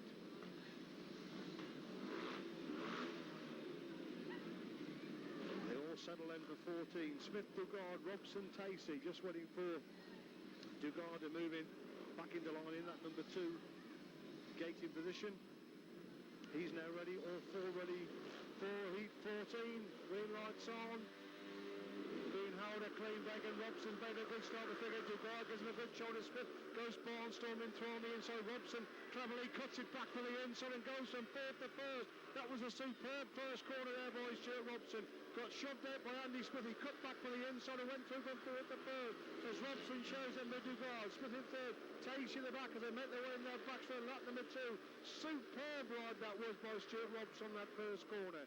He's cleared of the Dugard. Smith in third. Tacey off the pace the back, and he really can't afford a lost place here as Robson leads into that pits corner once again. Dugard in second. Smith in third. Tacey can't make any impressions after winning his opening ride. Sean Tacey has not picked up the points since that, but Stuart Robson's been the model of consistency. He's well clear now as he starts lap 4. It's still Dugard in second, Smith in third, Tacey at the back, equally spread out. These 4 riders now after a very interesting first corner as Robson leads in the back straight for the final time. It's only going to be a machine failure to stop him now. That's 9 points from his first 4. Super race win for Stuart Robson. Second, Martin Dugard. Third place, Andy Smith. Cracking first corner by the Coventry second string, and he's very much in contention now. And there he goes with the salute of the wheelie, well confident with that and looking for a qualification place.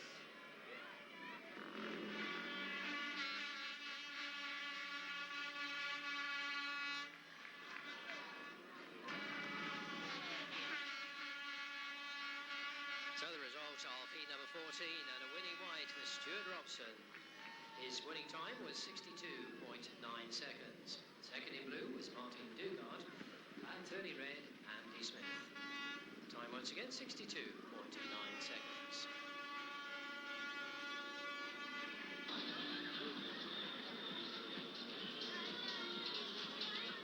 Change coming up in heat 15. No Ray Morton in this one. Ian Clark gets the ride of his life in yellow. So Ian Clark then, track reserve, taking over the ride of Ray Morton in heat 15.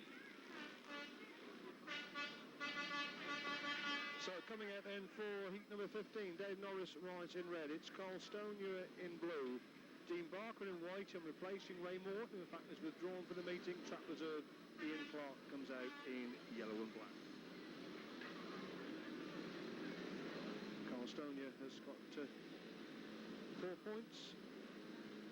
We think he's the best of the place riders in this heat number 15, and the win of course for Carl here we've put him very much in contention. So they settle in for heat 15, Norris, Stoner, Barker and Clark. Norris also has got a few points, and Norris makes a good start from the inside. Barker goes to speed, trying to get round the outs of his Eastbourne teammate. They shut out Carl Stoner between them as Norris leads in the back straight. Barker in second, Stoner in third. These 3 already pulling well clear of Clark as Stoner goes for drive round the outside of that Coventry bend, but it's an Eastbourne 1-2 at the moment as Norris shows in for Barker. Now Stoner again goes for drive round the outside of that pit, goes almost alongside Barker. He's moved round Barker this time to get through in the second place. Can he get in the challenging blow on Norris as Norris leads a complete in 2.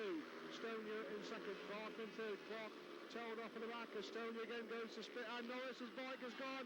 Oh my word, Dave, Norris's bike has gone. That's badly interfered for Carl Stoner, who was just about to go around the outside, and that lets Barker through into first place. Stoner comes again back up the inside as Barker then from Stoner. There's Clark in third. Stoner, he certainly robbed the 3 points in. He doesn't get to Barker on this last 3 quarters of a lap as Barker leads into that Cobner bend. Stoner goes for speed right round the outside, but it's gone too wide. Dean Barker gets the win. Second, Carl Stoner, who's absolutely disgusted about that because clearly he was taken wide there by Dave Norris, and that allowed Dean Barker to get back through on the inside. That's a confidence-boosting winning ride there for Dean Barker on a deterred to speed with this season.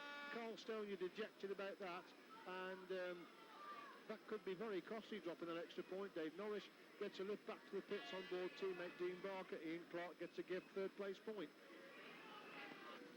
So the result of heat number 15 and a win in white for Dean Barker. His winning time was 64.5 seconds. Second in blue was Carl Stonehewer, and third in yellow-black, Ian Clark. Time once again 64.5 seconds.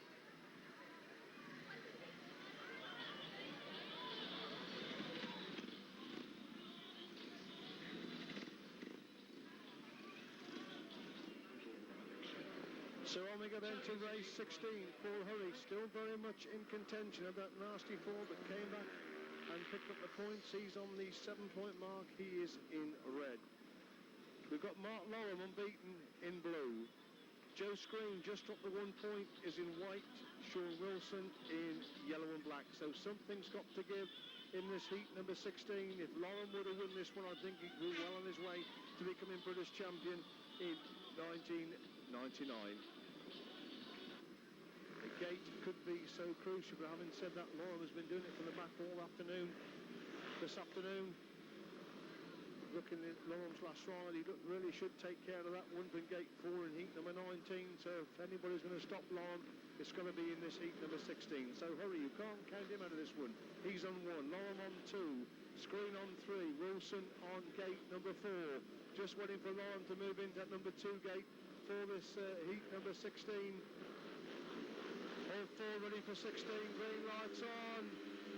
And Screen trying to anticipate the start, and Loram's run away with the far. Screen gets round the edge of Marmatus to the first corner by Screen. He's gone wide. Loram trying to cut back up the inside. The Screen shows in for Loram. It's only in third. Wilson at the back as Holly almost gets inside Loram. Screen all over the place. The front couldn't lose out here. Loram gets there inside Screen, who went much too wide on that Coventry. Could Holly trying to come inside Screen, but Screen gets back round Holly and sets him out chasing Loram. As Loram shows Evan Screen, Holly in third, Wilson off the pace, the back as Holly trying to cut back inside Screen, as Loram leads a complete lap 2 then. Loram goes wide, Screen goes for the inside, but Loram has got the drive round the outside. Screen in second place, Holly in third, these 3 pulling away from Wilson as they make their way into that Coventry corner. Once again looks like Loram on his way to victory this one. Screen and the tremendous pressure and Paul Holly, that scrap for second place.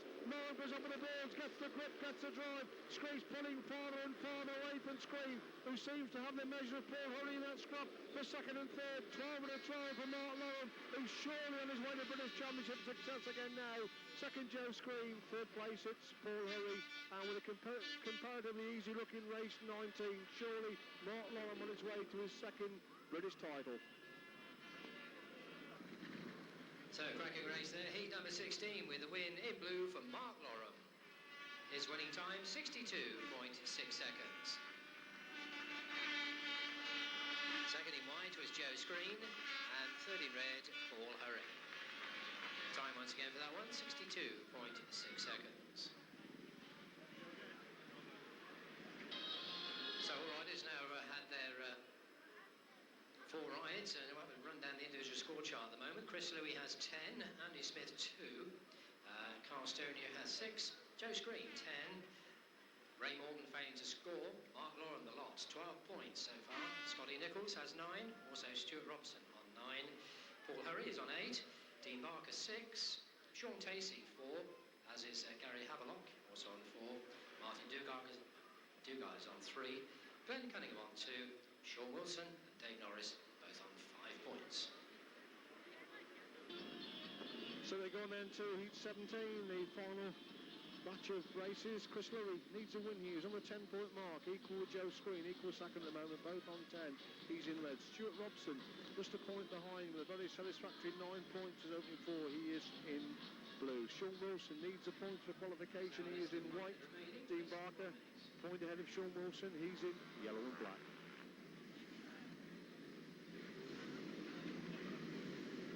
Pretty tight for those qualification places. It's a good job Andy Smith is seeded through, because he no way he made that top 7. He's only picked up 2 points so far, but obviously as a Grand Prix rider he is automatically through. So it's Chris Louis on gate 1 then. Stuart Robson gate 2, gate 3 Sean Wilson, gate 4 Dean Barker, heat 17.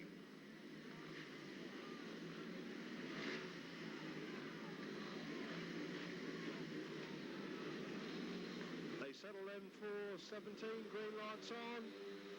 A clean break. Robson makes a good start. Louis hasn't been the best of starts. Wilson's in the thick of the action. In fact, it's Wilson leads down the back straight. He makes a mistake, and Robson dives from the inside. Wilson in second, with Louis somewhat surprising in third. And Louis trying to get through on the inside. Wilson moves Wilson over. Wilson comes back round the outside to retake that second place, and it's looking pretty good for Stuart Robson. Stuart Robson's got the race in his pocket. He's completely messed it up. He goes from first to third as Wilson still has the advantage over Louis. Robson trying to come back at Louis as Wilson leads down a complete lap 2. Bit of a shock to of this heat, number 17 then. Wilson clear of Louis. Louis trying to come round here to Wilson. Wilson rides him over. Robson drops back to third. And Louis got a motor to get to Wilson. Wilson lives halfway down that back straight. Keeps Louis on the outside, and this is doing Joe Screen a big favour, of course. They start four then. It's Wilson clear of Louis. Robson in third. Dean Barker back. I don't think Louis can get to Wilson from that position. Is it a lifeline for Sean Wilson to get into that top seven? Surprise result coming up in race number 17 as Sean Wilson gets the win. Second, Chris Louis. Third place, Stuart Robson, who really threw it away there, Stuart. 3 points there, and with the fact that Louis was back in third really would have brought Stuart Robson right back into contention for rostrum place, but he let it slip. He was virtually under no pressure at all. We looked for the world he was going to come down. Sean Wilson the shock winner, Chris Louis second, Stuart Robson, what a good chance he let slip there.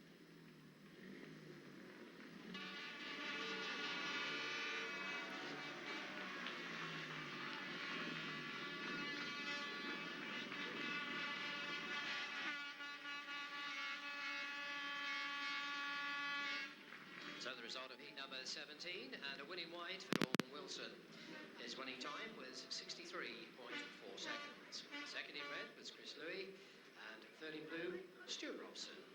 Time once again, 63.4 seconds. Well, he was really going for that one, wasn't he? Okay, well, heat number 18 coming up. Just ahead of David checking us out with the final scores, as he will do, as the meeting progresses. Just received a call from Tim Sugar, the Reading team manager. Apparently big accident up at Glasgow this afternoon with Mark Norris and also Paul Bentley being taken away to hospital. Not too sure on the extreme, or at least the amount of damage that's done. So drama indeed there in heat number 17, and with Sean Wilson winning his hardest race of the afternoon, he could well be in for one of those 7 qualifying places. But my word, Stuart Robson, if he'd have kept it going there with Sean Wilson holding back Chris Louis, he could have well on his way to a rostrum place this afternoon. Heat 18 then, Paul Hurry, he'll be very much in contention if he can win this one now. He's on the 9-point mark. He's on the 8-point mark, in fact. Andy Smith, bitterly disappointing afternoon. He's got 2. Scott Nichols, again, a rider very much in contention. He's on the 9-point mark. And Dave Norris is in yellow and black. Heat number 18. Green lights on. McLean, Bragg and Hurry makes a good start. The inside, Nichols gets a Hurry, gets a corner first. He leans on Nichols, pushes Nichols wide. Smith trying to get through that gap, but gets shut down there by Nichols. As Hurry shows for Nichols now, Nichols drives inside Hurry on the entry to that Coventry turn. To Hurry trying to come back round the outside as Nichols just the advantage over Hurry. It's Smith in third with Norris at the back. Nichols goes wide, Hurry trying to run a line through on the mid-track position. So good action again in heat number 18 as they roar into that Coventry end. Smith trying to cut back inside Hurry, but Hurry's too quick for him as Nichols leads to put in 2. Hurry in second, Smith in third. Norris at the back, and Nichols again, one up on the boards, gets all the drive, gets all the grip. Hurry can't pick up speed in that mid-track position. Again, he's under pressure from Smith for that third place position. As Nichols leads now as they start lap 4. Hurry, to me, looks to be snowing up there in second place, but still Smith can't find a way past him. Norris packs up at the back as Scott Nichols on his way to 3 important points here coming up in the heat number 18. Takes a wide run again at that final bend. Scott Nichols gets the win. Second, Paul Hurry. Third place, it's Andy Smith. Definitely on the pace there, Scotty. That's without a question of a doubt. So heat number 18 then, and that was a winning white for Scott Nichols. His winning time, 63.2 seconds. Second in red was Paul Hurry, and third in blue, Andy Smith. Time once again, 63.2 seconds.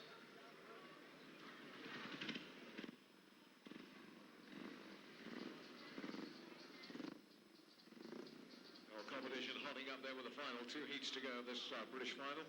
And just looking at the riders' finishing scores, remembering the 7 qualification places for the overseas, when we take away the existing British Grand Prix riders, Joe Screen, Mark Lord and Andy Smith, so then it begins to tell its story. Well, the cheers going up because coming out already on the track is Gary Havelock. Not had a particularly good British final this afternoon. Martin Dugard is also with us. Mark Lorham and Carl Stonehewer. All right, let's go for it. Heat number 19. And as I see it, a third place will be good enough to give Mark Loram the British crown here this afternoon. He's already got 12, Lewis finished with 12, Nichols has got 12, and so what a tremendous position for Mark Loram to be in here. He knows a third place will see him lift his second British crown. So Stonia on 1 then, needs the points for qualification.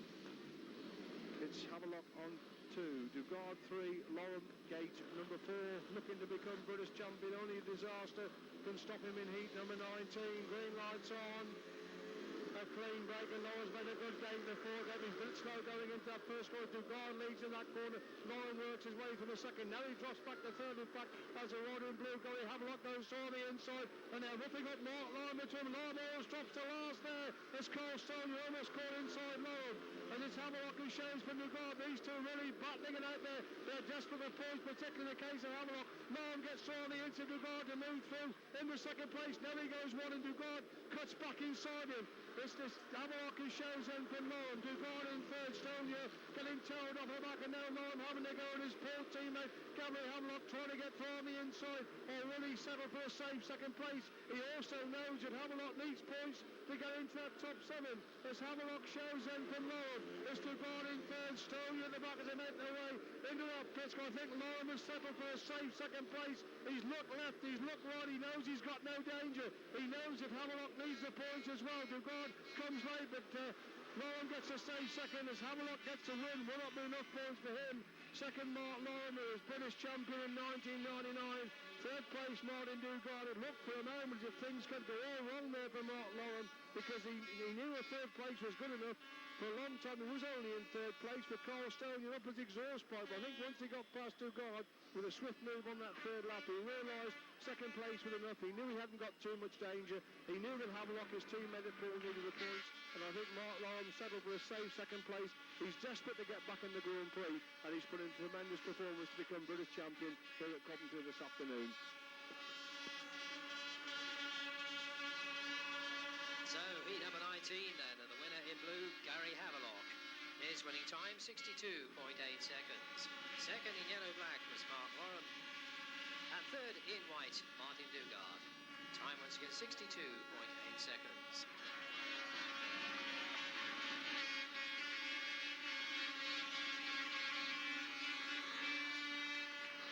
Well, understandably, the cheers going up then with Bond doing the business right there. We're still on the go, heat number 20, and David will bring us up to space with the information on this one. Obviously, no Rainbow having withdrawn from the meeting, so we'll just wait for David's confirmation of who the replacement will be.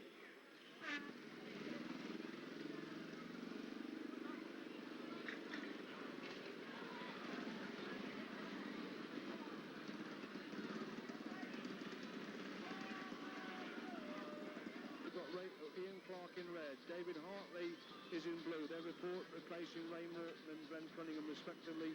Sean Tacey needs the points in white, and Joe Screen is in yellow and black.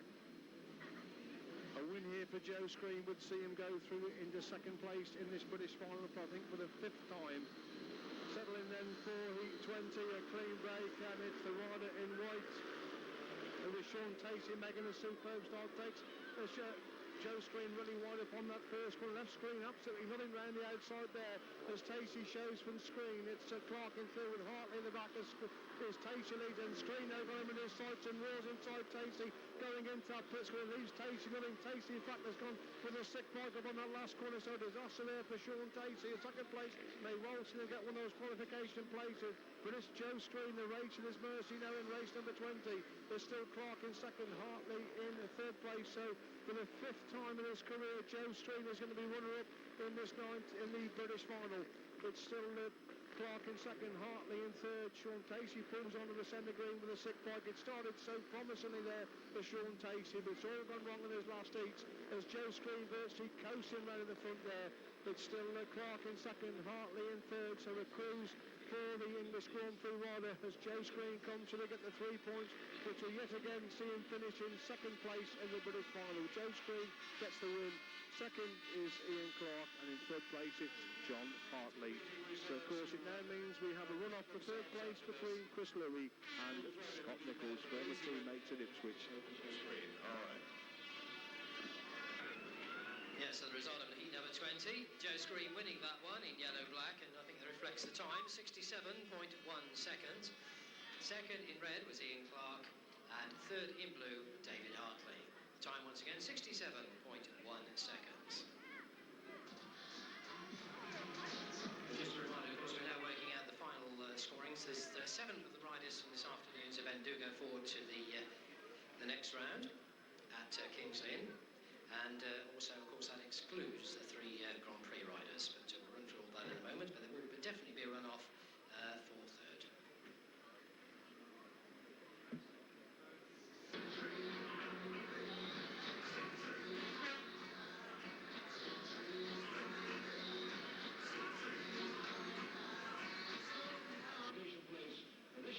So we move on then to the run-off for 7th place, the 7th qualifying place.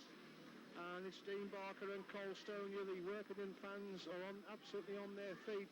Proved how crucial that instant was there with Dave Norris when Cole Stonia got took out, because if he'd have won that race, which he should have done, he wouldn't have been in this one off and he'd have got the last qualifying place. But good comeback this by Dean Barker. His biggest meeting since he's returned from injury. He's been dogged by injury for the last 2 seasons, of course. But the winner goes through in the 7th qualifying place, and the second place man will go through as reserve to the overseas at King's Lynn.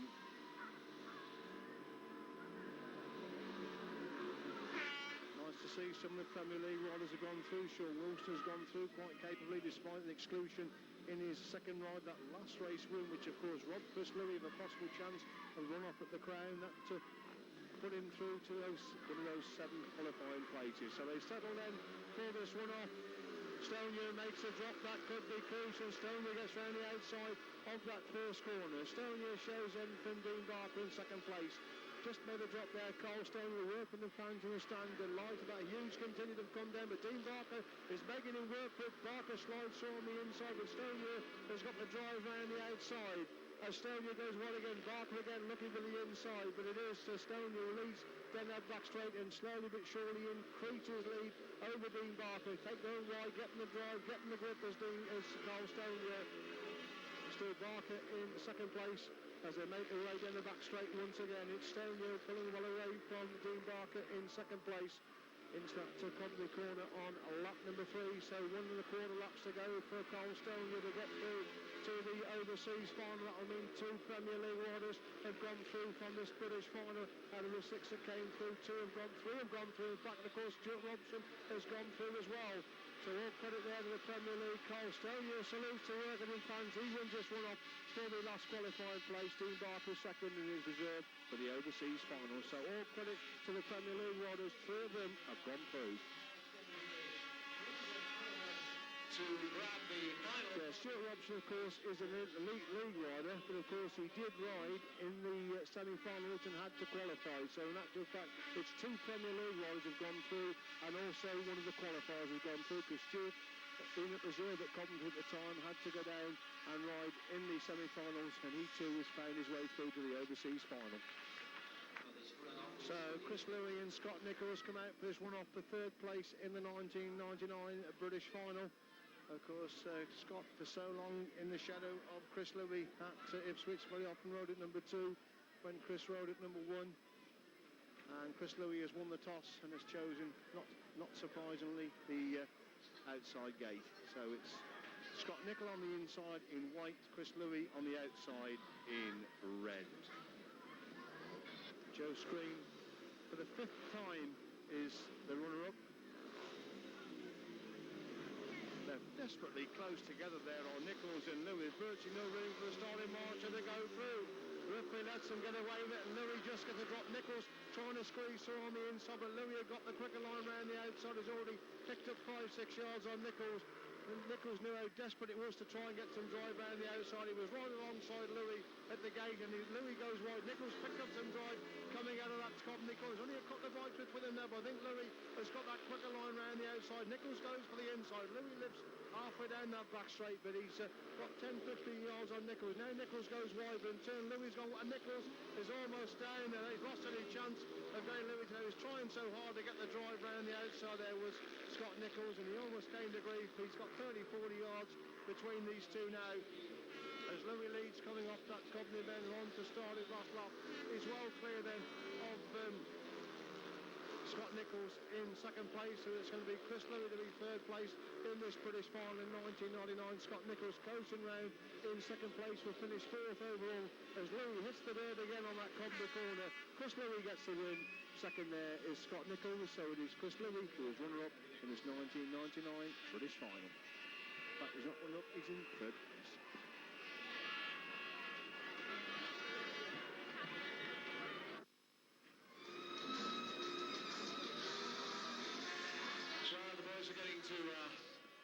Get ready to come out for the presentations. We welcome in Mr. Terry Russell, the President of the British Speedway Promoters Association, Chris Van Stratton, with us on the centre as the Chairman of the BSPA, Bert Harkins to hand over the Jack Parker Memorial Trophy. Thank you, Bert, for doing that one. We have Trevor and Pam Hedge as well, ready with the GM engine. So we'll just get our VIPs into order, ready for the trophies. And then we'll get into the presentations. A great lot of racing this afternoon, and a bit of touch and go on stage for a couple of the competitors, but the ones that go through, congratulations to them, commiserations for the ones who have failed to qualify. So, ladies and gentlemen, third in the 1999 British Championship is Chris Louis. Well done, Chris. The Valley of the Stars. Pam Hedge then has the garland ready to hand over to Chris. Chris Van Stratton has the BSPA Replica Award. There goes his third place. We'll just get Chris on the rostrum there. There he goes. He gives a wave over to the Ipswich fans there. The runner-up for this British Championship from Hull, Street. And a unique haircut, Joe. Well done. Joe washed his hair last night and it shrunk, so Pam Hedge has the garland, Chris Van Stratton has the BSBA trophy for runner-up Joe Screen. There he goes. And what a championship it's been, because the 1999 British Speedway champion is Bruce.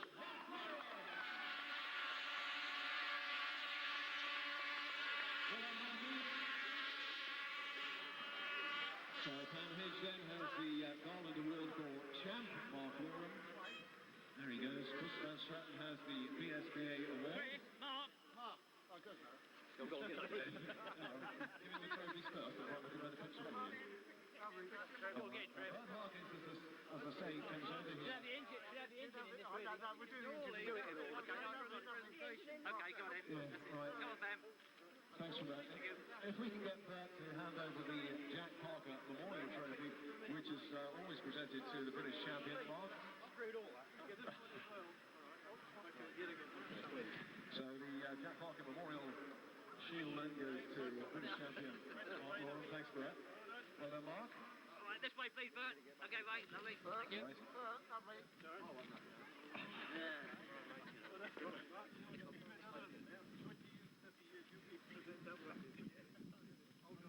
The engine is there, the GM engine, Pam and Trevor Hedge. Yeah. And this way, Trev. All right, mate. Lovely. Thank you. And ladies and gentlemen, the BSPA President Terry Russell has the British Championship Trophy for Mark Loram.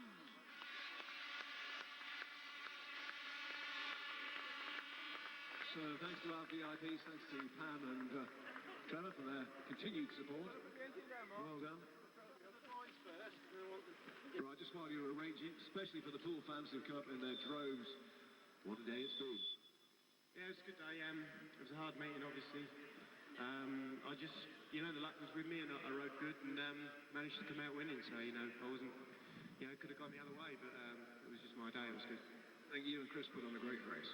Yeah, as usual. It was like 2 years ago we had a blinding race. Everybody come up to me and said it was one of the best races I've ever seen. So I think today's was nearly on a par with it. So Joe made a bit of a mistake in front of me in that race, which helped a little bit. But like I say, he's got a couple of years on me, so I'll keep, when I'm out of the way, carry on with it. You made a mistake, Screeny? Yeah, it's like yeah, there's no way I was going to beat Mark the way he's been going all year. It was very difficult, and there one mistake and let the boy through. Okay, fair enough. The third place, Chris Louis. What about that?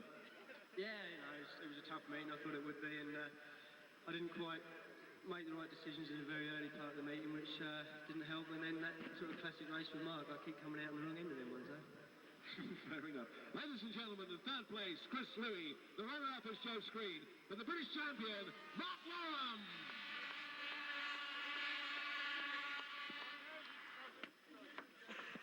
Thanks, Peter. Yes, and just finally, I'd like to remind all the Coventry fans, of course, about our next fixture here at Coventry, which is this next Saturday, May the 29th, when we entertain the pool, the ZX1 Pirates, and of course that'll be a quick return with Mark Loram. So until we see you again, a safe journey home and a very good night to you.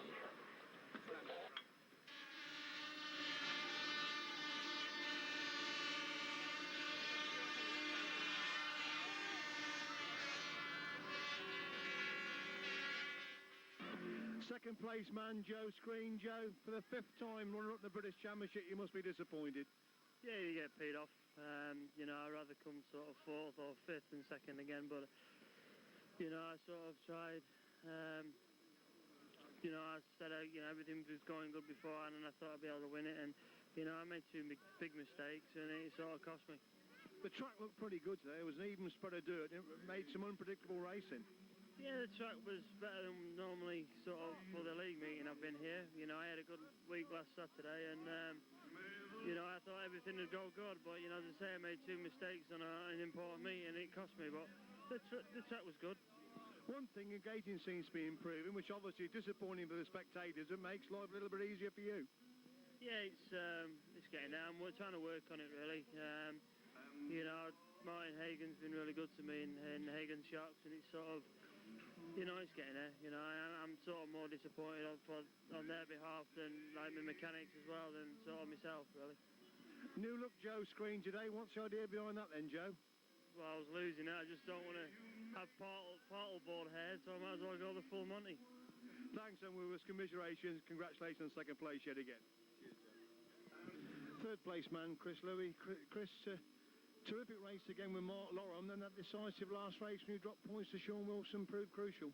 Yeah, that's right. It was a tough meeting right through. You know, I mean, it started off with heat 1. I sort of made a good first corner and allowed Joe around the outside of me, which was my mistake more than anything, really. And yeah, you know, a bit deflated after just narrowly losing out to Mark as well. I seem to be getting it right and missing out, but that's the way it goes.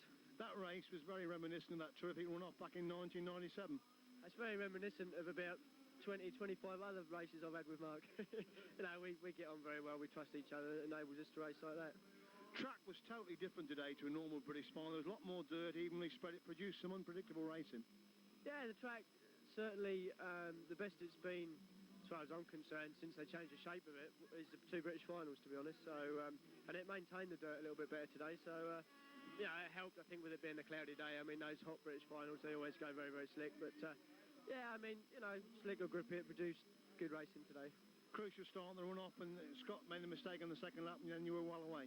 Yeah, he chased me the first lap. I actually allowed him to get into the corner a bit more than I should have done. I really made a better start and didn't really come across, but you know, like I say, he made a bit of a mistake. I got away from him, and I think that was it, really. Thanks, Evan Willis. Congratulations on 3rd place. Cheers. Thank you. You've made my day anyway. Great, thanks a lot. Brilliant. See you later. Ta-da. Yeah, he's after your hat. Oh, you want it? Yeah, I'm finished now. Oh then. Okay, Mark Loram with you now. Mark, I spoke to you at the interval. You were a point clear. You said you've still got a hard race to go, and it proved very much that way. Yeah, I mean, it's a hard meeting. They always are, you know. I mean, on paper, my last ride would have been, you know, supposedly easy, but they never are. And it's always them ones that you make mistakes in. And I had gate 4 as well, which was absolutely terrible at the end of the meeting. So it just kept me cool and, you know, done enough to get the win. You obviously knew when you went out 3rd place was good enough, but at one time you were struggling to get that 3rd place. Yeah, that's it. It was looking a bit dodgy for a while there, but like I said, I tried not to panic and just ride enough just to get the 2nd place back, and you know, just enough to win the meeting, really. It could have been a little bit untidy there for a while, but I just kept going and not worrying about it, you know. And obviously with Gary Havelock in front, he needed the points as well. You didn't want to push him too hard as being a fellow teammate. Yeah, that's it. It would have been there's no need for it, you know. I mean, I had enough points to win the meeting, and you know, I could have pushed him hard, like you say, but it's just like there's no need for it. If I know if it was in the other way round, in the position he was in, he'd have helped me. So. The track was totally different today to normally the British final. It was obviously better for you. It was a race. There was a lot more dirt. It was evenly spread. The racing was quite unpredictable at times. Yeah, it wasn't a lot of dirt, but what was there was working well. And yeah, I must say I praised the track staff because I mean, even I looked at it and thought it looked a bit slick, but it rode a lot better than it looked. So nothing but praise for the track really. It was just the right amount, but it wasn't too much or too little. And today, obviously, a big boost in the quest to get back in the Grand Prix. Yeah, that's it. Yeah, we got one hurdle cross, so it's just now a case of keeping my head and going to the other rounds and doing what I can. Thanks, Mark. Mark Oram, British champion again, 1999. Congratulations. Cheers. Thank you.